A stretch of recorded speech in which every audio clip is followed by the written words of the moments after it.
د بلخ ولایت والي په مشرۍ ولایتي ادارو مسؤلانو سره ناسته ترسره شوه.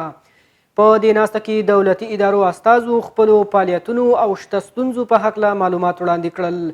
چې ولایت مقام یې د حل لپاره لازمې لارښوونې وکړي.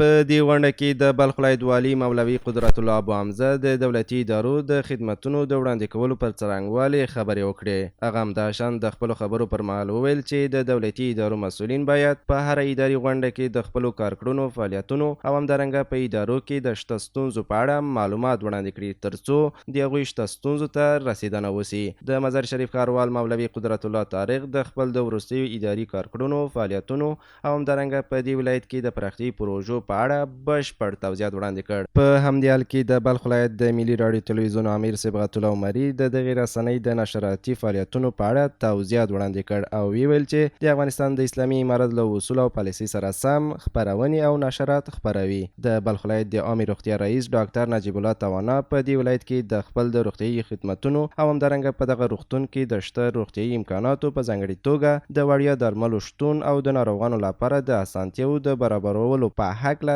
توضیحات وړاندې کړ. وروسته د اداري غونډې په پای کې د عدلیې، کرنې، اوبو رسولو، ښاروالۍ او د پوهنې ریاستونو د یو شمېر ستونزو او وړاندیزونو په اړه بحث او د یادو ادارو د ستونزو د حل په موخه لازمې پریکړې ونیول شوې.